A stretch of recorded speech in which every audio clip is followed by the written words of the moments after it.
Hello guys, well yesterday 29th July 2023, Stuart Broad shocked the cricketing world by announcing his sudden retirement from international cricket.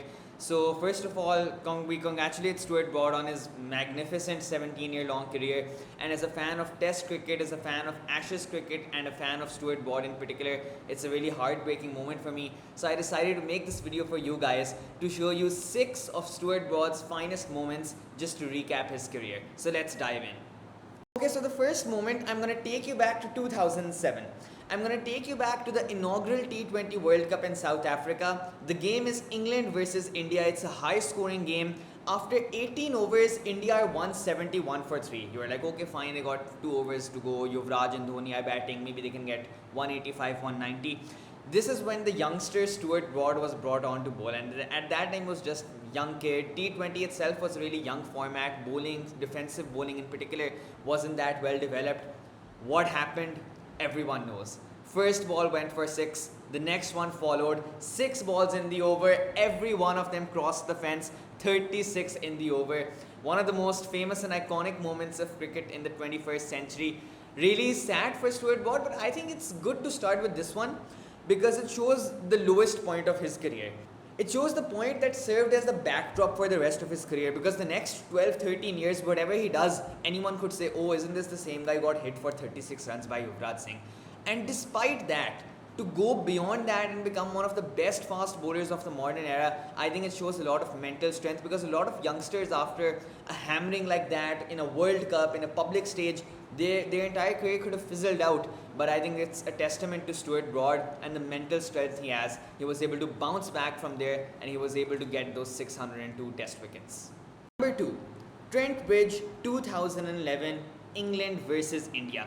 At the time, these were the number 1 and number 2 ranked test match sides, and whoever won the series was going to get the number 1 crown. So it was a really highly contested series.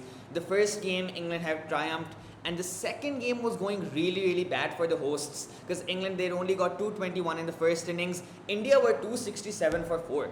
They were already 40 odd runs ahead. They had 6 wickets in hand. They could have easily gotten 450, 500, batted England out of the game.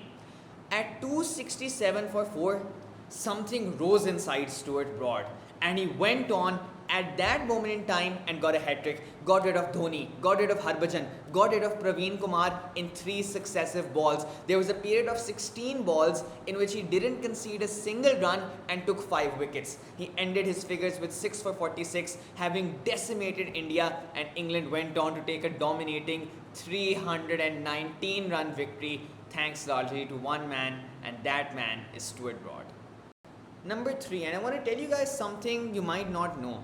That is that Stuart Broad actually started his career in cricket as an opening batsman. He's the son of Chris Broad, who used to be a batsman for England, and he decided to follow the footsteps of his father, but by the time he was around 17, 18 years old, he decided fast bowling was going to be his true calling. However, he did not forget his batting skills, and those skills came to the fore. In 2010, in the test series against Pakistan, England were batting first, and they were gone. They were destroyed. They were 102 for 7. At that moment, again, something rose inside Stuart Broad, and he put on a 300 plus run partnership with Jonathan Trott. Broad got 169 runs.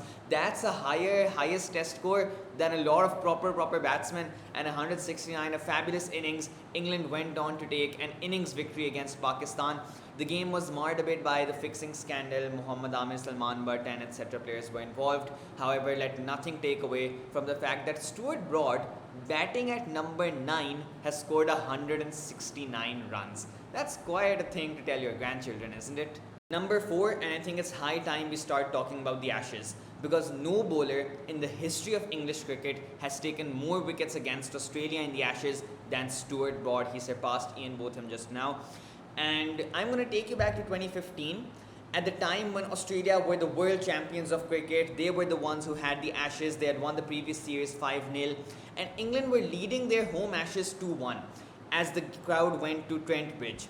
And it was here, on the first morning, Australia were batting. England had a chance to retain the Ashes, that Stuart Broad pounced. He got 2 wickets in the first over, and from then on it was a procession really. He took 8 for 15, his best haul of wickets in his entire test career. decimating the Australian side and making sure England finally regained the Ashes. One of the most outstanding spells of bowling we've seen in the 21st century, really. One of the most memorable spells of bowling in the Ashes. And I think Australia had absolutely no reply for Stuart Broad on that day, as it was on many occasions between Australia and Stuart Broad. Number 5, and I want to talk about the special friendship between Stuart Broad and David Warner. 17. 17 is the number of times Stuart Broad has gotten the better of David Warner in Test cricket. That's the third highest amount for any bowler-batsman pair in the history of the game.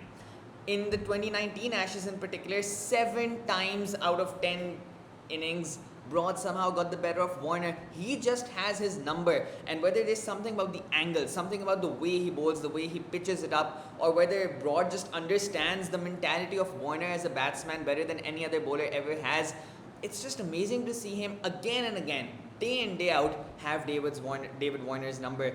So I think if there's one guy who's going to be breathing a sigh of relief to hear that Broad has announced his retirement, it's going to be David Warner for sure.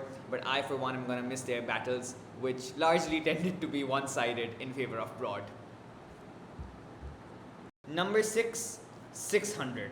602 now, because he's taken 2 more, is the number of wickets Stuart Broad has taken in his Test career. That's the second highest for any fast bowler who has ever held a cricket ball in their hands. That's a tremendous record to have. Truly a modern great of the game. The special 600 wicket game against Travis Head in the 4th Test just a week or so ago against Australia. But I think if you look at Stuart Broad, it's not just that one wicket of Travis Head or a few wickets of David Warner here and there that are the ones which truly shaped his career. It's actually his consistency. The fact that across 17 years, he's been a continuous linchpin in the English bowling attack. He's never missed a single home Ashes Test in that entire 17-year span. I think it speaks a lot to his fitness, his consistency, his longevity, and his general skill as a player. 167 Test matches for any player is a phenomenal feat. 167 Test matches for a fast bowler, whom we all know are notorious for having injury issues all the time, is an unbelievable, it's a magnificent achievement that someone can achieve it in the modern day. Him and Jimmy Anderson are the only 2 people, the only 2 fast bowlers who've ever come close to doing anything like this. Anderson and Broad is by far the most successful bowling pair England have ever had. You know, in Pakistan we say, oh, Wasim and Waqar. In India can maybe talk about Ashwin, Jadeja. For England, if there's ever such a pair, it has to be Anderson and Broad. This pair is not going to be replaced anytime soon. And sure, they have Anderson, who is just some dinosaur. वो तो मतलब पता नहीं कब से खेली जा रही. He has no signs of retiring. But to see Stuart Broad go is definitely going to be a heartbreak for all English fans, all fans of cricket. So this is just a tribute video to Stuart Broad. I'm going to miss his celeb appeals. I'm going to miss his excitement, the occasional controversies he had. One thing I'll say is there's a career in commentary waiting for him, because we need someone as witty as Stuart Broad. So take care, Stuart. It's been a pleasure to see you on the cricket field, and I hope your second innings goes as well as the first. That's all from the Cricketing Hour. Allah Hafiz.